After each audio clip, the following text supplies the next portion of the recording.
What's up, guys and gals? I decided I had such an outcry for people just wanting me to do things on camera. I decided I wouldn't edit anything out.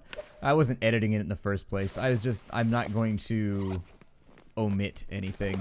We should probably bring back some of these toolkits with us. I don't know. Yeah, it's 6%, 8%, 0%. I'm guessing this was my pile of terrible toolboxes. Oh my god. Okay, so we'll take that one. I'll probably salvage all these. Like, how heavy are these? I wasn't paying attention. 1 kilogram. Okay. What's that? 0.25. Jerry can might be useful. I was thinking about that. We might want to bring one back with us. That one doesn't have much fuel left in it, though. Neither does, actually. Alright, we'll take both. I'll just bring as much back with me as I can right now. I've been doing short little runs. Each time Normally when I have the short little runs... Never mind, we're not going to do that joke. We're not going to do that joke. We're not going to talk about the runs right now. We are going to be dignified. This is going to be like a fancy dinner party. We will not talk about the runs right now. Let's go ahead. Oh, God, we're all out. Ugh. Okay, so we have no wood. We're fatigued. And so it looks like today is more than likely going to be spent finding wood. And since it's -3 out, what we want to do is we're going to hustle all the way back to our house. And then we're just going to look for wood outside because it looks like we've just tapped out the building. We're carrying around some reclaimed wood with us right now, as I recall. Like a couple of them at least. Where is material? Yeah, 5 reclaimed wood. Reclaimed wood is not that useful, though. The outdoor wood is much, much better. Outdoor wood is always more pleasing. And so, the outdoor woods like the cedar and the fir, if you haven't noticed by now, they last for an hour versus lasting for 30 minutes. And if you can get firewood, the firewood lasts for 2 hours. The difference, I'm not really sure. I would assume that at some point you would be able to craft yourself firewood. I don't know if you can do that or not from the basic cedar and fir firewood, but I would assume that you would be able to somewhere. I don't know. It seems like you'd be able to craft firewood somehow, but we have no food right now. That's our big problem. We got to go back to the house. I left a bunch of deer meat just laying on the floor because that's the type of slovenly survivor that I am. And so we have no food with us because I was trying to limit the amount of weight that we were carrying around. You watched the last episode. You know what I'm talking about here. So let's head on back. We searched off that way for bunkers, but then a fog came in and I got lost and I got confused and then I panicked, and so we went back to the dam and we slept it off there. I didn't say that at the time, but when the fog rolled in, I basically lost my mind and was like, nope, not staying here. The fog has been responsible for claiming a number of my characters, and I just can't do it again. I'm not doing it again. I will not lose another character to the damn fog.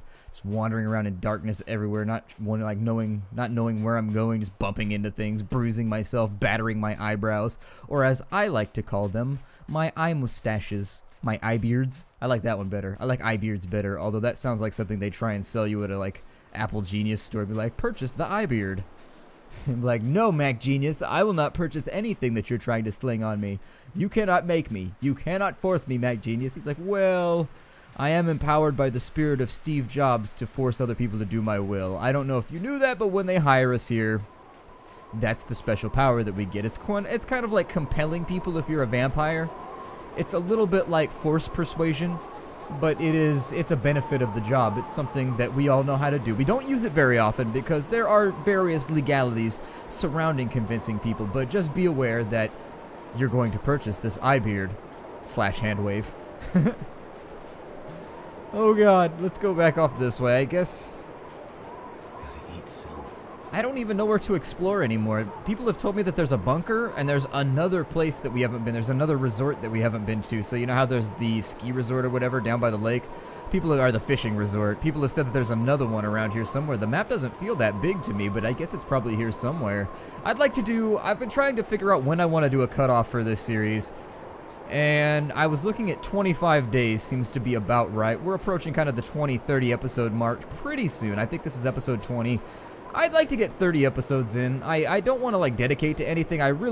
One of the lessons, if you ever YouTube, young YouTube Padawan, you will learn not to promise anything because it's hard to describe. Like once you promise something, you're just doomed.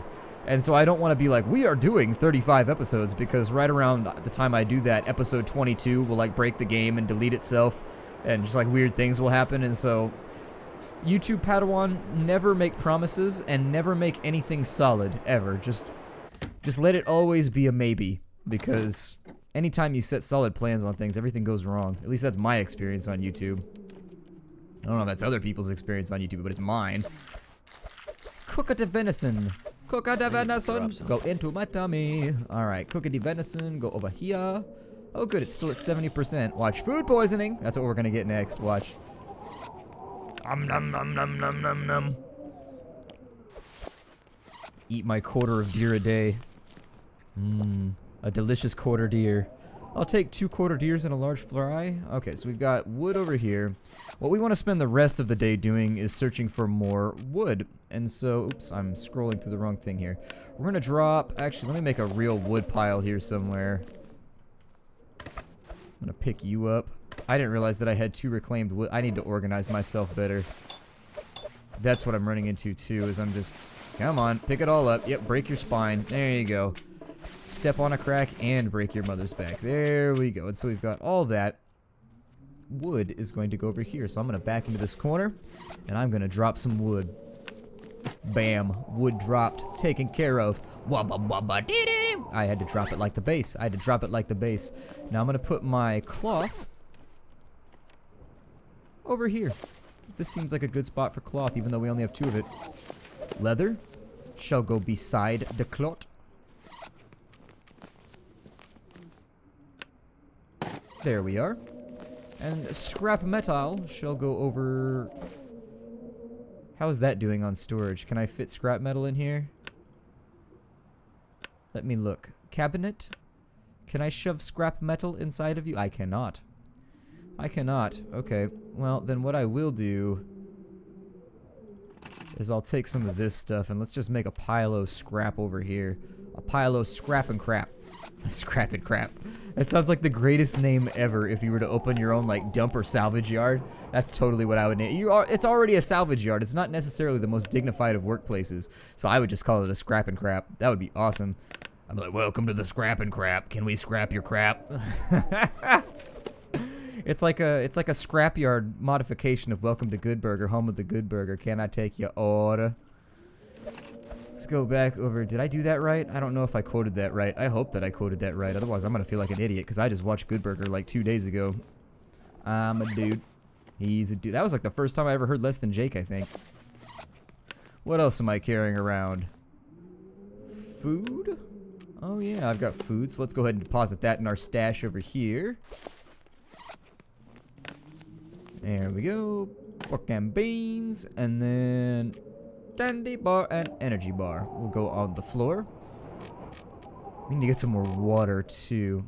Yep, definitely need to get some more water. So we're sitting at 2750. The rest of it's going to be that wolf meat that's weighing me down. So let me drop that in the pile right here. That actually takes our weight down pretty far. Doing pretty well right now. We're doing pretty well. The fire striker I haven't used a whole lot yet. I probably should, though. It increases your chances pretty substantially from what I can tell. I don't think there's any detriment to carrying this around. They're so light that it's just like, why do I care? I think the majority of our weight at this point is going to come from the fact that we're carrying a gun and we're also carrying a hatchet around with us. And a knife, which they seem to be really, really heavy by comparison. Like, you can carry a full armload of wood for 2 kilograms, but the second you carry around a hand axe, it's like 15 kilograms. They probably did that to nerf the weight care allotments or something. It's -5. We got time to forage. Let's do a 3-hour forage. We'll see how we come out of this. Probably very, very cold. Maybe with some blackened fingers, but 2 cedar firewood. Actually, we're doing okay. That looks good. Yeah, my voice went high right there for some reason. I decided to go high with it. I wasn't sure. Oh, that was a waste. Let's not do that. Let's eat a good venison right now, please. Thank you. Awesome. Floor venison. Nothing more delicious than venison off the floor. There's nothing I desire more than venison up off the floor. Oh, nailed it. Nailed it. Nailed it. I'm so happy about that right now. We're not going to use our hatchet. Please stop. We will forage for another 3 hours. That'll take us up to 6 o'clock, which gives us plenty of time to cook and handle our business. So we got fir firewood and cedar firewood. Actually, that's probably one of the best salvages I've ever done. I'm sorry, probably. Oh no, all those bars are looking nastily orange. Let's go back inside because we are freezing. Cold. All right, so let's drink the remainder of our water right now. And with the allotment that we have left, did that actually... Oh, we still have a little bit of water left too. All right, let's eat that final venison and hope that we don't get food poisoning. Okay, so we're good right there. Hunger's all nice and evened out. Our condition went down to 85%. We are very, very cold, but that's going to clear up very, very quickly. So why worry about it? Pick up this last venison over here since we are below our 2,500 amount. We'll go for that. I started playing the Firefly board game the other night. Had a lot of fun with it. Surprisingly fun little game. I mean, it runs about the same as any other adventure game that you've played on a board. I don't know how many people out there are board game fans. If you're not a board game fan, like, there are things other than Monopoly. There is a wide, wide world of board games out there, and some of them are basically just physical versions of a video game where you upgrade your characters with gear, you go on these long quests. They're a lot of fun if you don't have for example, you will not regret having a couple of awesome fantasy board games. They're basically like D&D Lite. Like, if you don't have time to play D&D, but you do have time to play a board game for a couple hours, like you don't want to start a campaign, board games are great for that. And there are a number of board games out there that are a blast, especially if you end up with a power outage. I think the longest I've ever had a power outage as a kid was 2 days, and that was... It was a little bit boring. As someone with a severe video game addiction, it was bad. It was really, really bad. I was surprised how awful it was going 2 days without electricity, video games, television, etc. We were cooking in the backyard on a camp stove. It wasn't primitive. I won't say that it was primitive, but I will say that it was definitely something that you're not used to if you live in a modern society where you've always got entertainment within 4 feet of you. We were outside playing catch. I mean, we did that anyways, but you can only play catch for so long. We went outside and we rapidly ran out of things to do. We were like, man, we went to the park. We played a pickup game of football. We have done a couple of things now, and it's only been like 9 hours. We've still got like another, and we didn't know this at the time, but we've got another day and a half of just like finding things to do. Can't really do chores because most of the yard work is done with electrical tools. So there's that as a problem. Can't really do this, can't really do this. Yeah, it was just like, it was interesting. Does the Fire Striker do better than the matches? Oh, it totally does. Although we have an 88% chance right now, which is... Is it because cedar firewood is more flammable? Oh, it is. That's interesting. I wonder if that's accurate. Is cedar more flammable? Does it have more... As I understand it, the woods that tend to be more flammable are the ones that have more sap inside of them. I know that I've burned a couple of different redwoods, and I've burned a couple of different forest trees. And I remember... What type? Well, let's not talk about that right now. Let's just light this on up. We've got things to do. But anyways, I remember at one point I lit a certain type of firewood that I had when I was camping, and it burned just so hot and so fast. Like, it was a regular sized piece of firewood from... It was kind of like a porous tree almost. It was like a porous redwood or something that we had gotten, and it was definitely... It burned real hot, but it burned up fast. That was the only problem with it, is that it burned hot, but it also burned fast. I'm going to use all the cedar right now because I don't see a reason not to, and then we're going to spend the remainder of the evening cooking up some wolf meat so that we don't starve over the coming days. We got 4 hours to play with right here, and so that should be more than enough to get a pretty good allotment of this taken care of. The other thing that we need to look to is the fact that our water supplies are very low. It seems to be a cycle. This game is very, very cyclical once you get to this point, and I think that's part of the reason I'm getting to the point in this playthrough that I got to in Project Zomboid, where I'm now starting to do the same activities back and forth over and over and over again. And as a Let's Player, anytime you get to that point in a Sandbox game, you either need to designate a goal for yourself, or if there is no goal, as in this game, our basic goal is just to sit in our house and survive for as long as possible, then you need to start kind of tapering off the series and figuring out where it's going to go. It's just an organizational thing. You got to figure out how to best use your time. As with any other thing or endeavor or hobby, you've got to learn how to optimize your time and make sure that things work the way that you want them to work. And so, as we are sort of running out of objectives right now and we've run out of things to explore, I'm not going to break this series off just yet. We are going to do a little bit more exploration. But if I find that the game is just becoming too cyclical, like we're farming a bunch of food, farming a bunch of water, going out and walking around until we run out of that, and then just doing it over and over and over again, I don't see any reason why we should run the series too long. I mean, I'm going to cook this. The reason I put a whole bunch more fire on there is because I'm going to boil a shit ton of water tonight. And so let's go for 6 liters. Oh, we can only do 5 liters at a time. Alright, well let's melt 5 liters. We'll see how we come out right there. Actually, we may not have time to boil all of this. An hour and a half may not be enough. It seems to be somewhat exponential with regards to the time expenditure as you go upwards. It might be actually easier to do smaller amounts one bit at a time. I'll try and boil the rest of the 2, but we should be able to get the 5 done, I hope. There we go. Okay, so we have 5 liters of water. That's not a huge amount. It's enough to last us a little while, but it's not a huge amount. Let's eat some wolf meat. Get our hunger back up before we go to bed. I like to eat before I go to bed so that if you get food poisoning, you can sleep it off real fast without wasting the next day. That's just my advice, is to eat as much as you can before you go to bed versus after. If you eat first thing in the morning, you're playing a dangerous game right there, because then you can waste an entire day by getting food poisoning right at the start of your day. If it can't be helped, it can't be helped. Like, don't fret and concern yourself about it, but if you can do things a little bit more efficiently, I would suggest that you go for it. That was a bit of a waste of an item right there, but not that worried about it. Let's go for a 7-hour sleep. We'll get up at 9 o'clock. That should give us enough rest to where most of our exhaustion meter should be down, but simultaneously our thirst meter should be up. And to see if I was correct in my assessment, indeed I was. Our fatigue is still a little bit high, though. Let's drink a bit more water. And then we will... Let's go for 3 more hours. 3 more hours should get us pretty much where we want to be with regards to our exhaustion. It won't give us a ton of time to explore, but it'll give us enough time. Okay, so our fatigue's looking good now. I'm going to drop all of these but 3 in case we get trapped somewhere else. Did I bring my bedroll back with me? Random rogue hiccup right there. Yeah, I got my bedroll. I've got the 2 jerry cans, actually. I should probably put those down over here as well.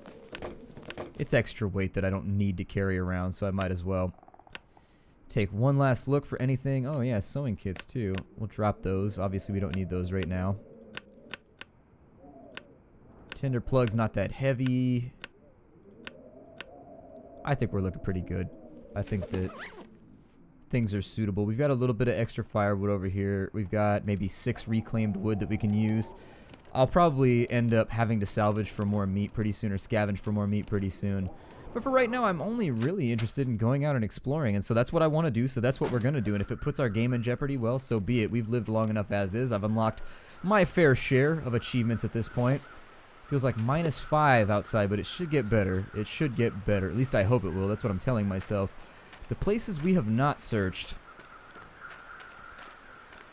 Well, taking an inventory in my head. What's that over there? A deer? I think that's a deer. Alright. Looks too tall to be a wolf from this distance. I don't think I've ever gone left right there. I don't think I've taken a right out of that side either and followed all the way through. I think I've used it as a shortcut to get back over to here. But I think there's a branch. There's sort of a junction over there. And I think I've never taken the left branch. This right here, I have a sneaking inkling that it'll take me back to the dam. Because if it calls this the southern river access, one follows the other, that if this is the southern, it'll attach to the northern over there. Well, it's a question of what do I want to go for right now. Looks like Overcast is running in. That's not so bueno for us. Not so solid, to quote Nishka. Let's do this formulaically. I wasn't really interested in going back to the left any longer. I won't say that this is west or whatever, because honestly we don't have a compass or anything else, and so it's dangerous to start assigning cardinal directions without any indicator. We don't even have like a pine needle compass or anything like that, so... That is a thing you can make, by the way. How you make it is essentially you take like a needle, if you can find a needle and thread. What you do is you put a couple of pine needles in a little tiny, like a dish of water, basically. And then you put the needle on top. Now the needle has to be iron or steel, otherwise this will not work properly. But if you put the needle on top of these couple of pine needles that you've lined up, or you can put it on top of a leaf too if it's a really small leaf. But this is kind of a... You only use this technique if you're totally screwed anyways and you have no way to find your way around. What you can do is you can use that to make a compass, because what will happen is the Earth's natural magnetic field will orient the needle towards north. Now there is some ambiguity in between north and south, and so you'll have to figure that out by looking at the sun, but it should narrow it down enough for you. I think that's the way we went last time right there, and that took us back to the dam, because I think we came from this direction right here when we got lost in the fog. Let's see if there's a hunter's tower back this way. I'm correct. Let's find out. Let's validate.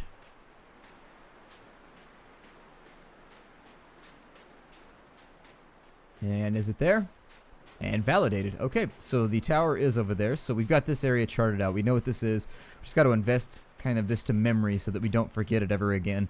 Then we'll head back over here. Now the cold is functioning on us, but the temperature is increasing. And so if we can get that up to 0 degrees Celsius, we'll be in super solid shape. At the moment, I think our bigger worries are fatigue right now because I'm running around so much.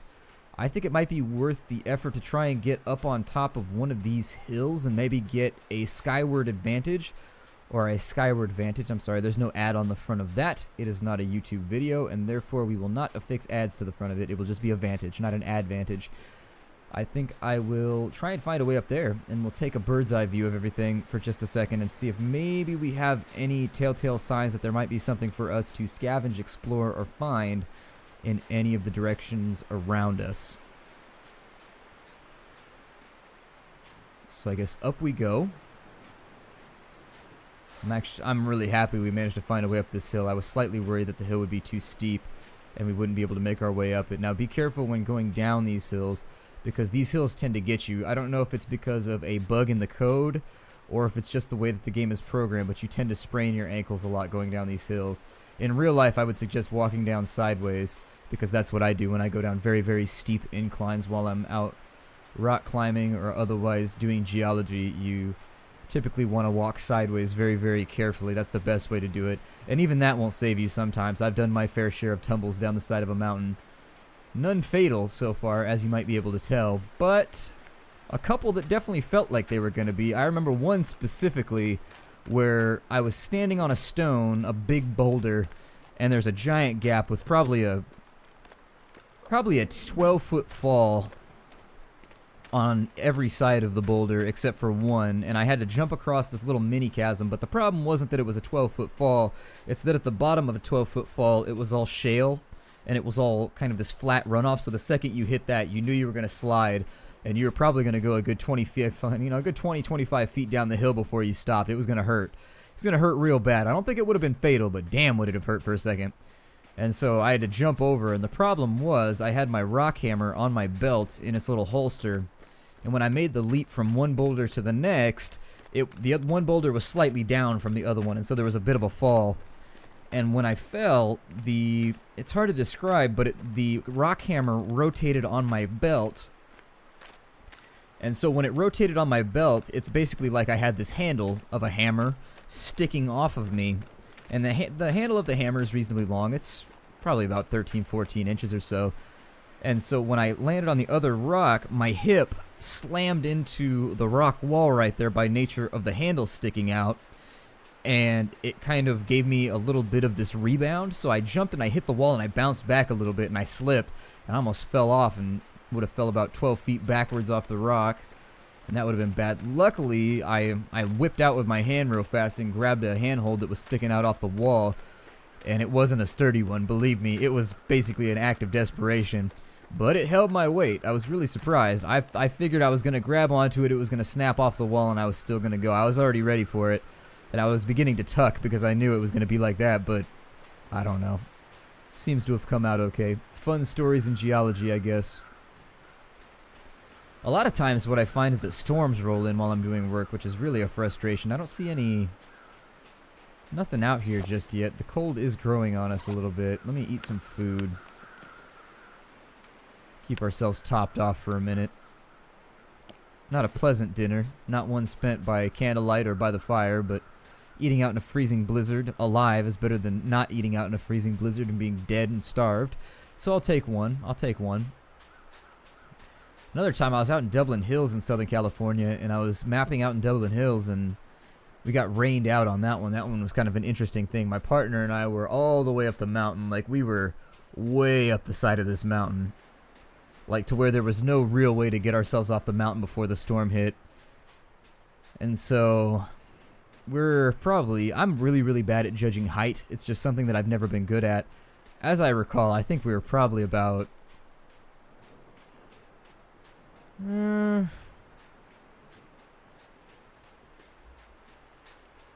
It took us a good amount of the day. I'd say we were probably at least a good 1,000 to 1,500 feet up. It was a good-sized mountain, but don't quote me on that one. If anybody looks up the height of Dublin Hills and it manages to be much, much lower, I won't be surprised, because I'll say right now I am bad at judging.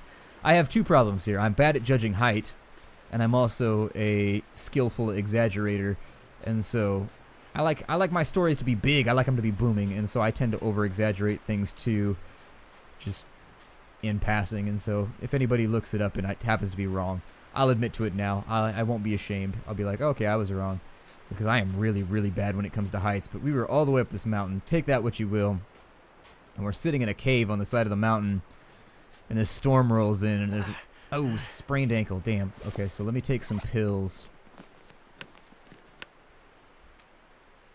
We don't have a lot of painkillers. Okay, so that healed it. This might be too steep for us. Maybe I'll stick to the top of the hill until it forces me to go down it. Let's find out.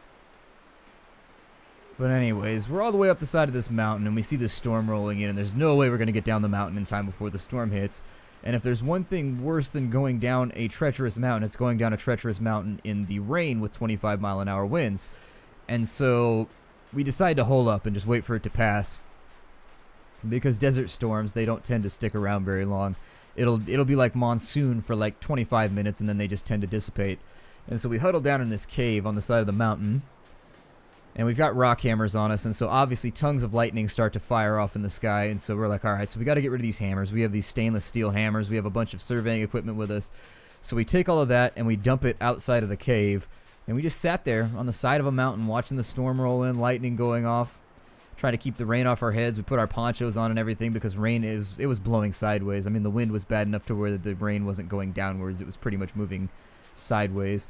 And so we put on ponchos, we put on face masks and everything, and we just kind of sat there on the side of the mountain for a couple hours waiting for the storm to go away. And eventually we were glad that we did, because it washed out a big side of the mountain where it just collapsed. There was a little bit of a rock slide / mud slide along the side of one side of the mountain, and who knows what you're going to trigger when you're coming down the side of a mountain sometimes. And so it tends to be a better idea just to stay put if you're stuck on the side of a mountain and the weather gets too nasty. Moving around and first things first, navigation becomes sketchy because you're flustered. The weather's bad, it's cold, you're uncomfortable, you're drenched, you're dripping from the rain essentially. Even with a poncho on, somehow the rain seems to work its way inside your clothing. And so, you're already in like 3 or 4 layers of clothes because it's already pretty chilly when you're out in the desert. And you end up in weird situations sometimes. I mean, you gotta do what you gotta do. Waited it out though, it went away, walked on back to the van and got ourselves on out of there. Nobody hurt, nobody injured. We had one guy who tried to go back down the mountain during the storm. He decided he didn't want to sit up on the top of a mountain in a lightning storm. Probably a decent call, but we told him he could get inside the cave and he'd probably be fine.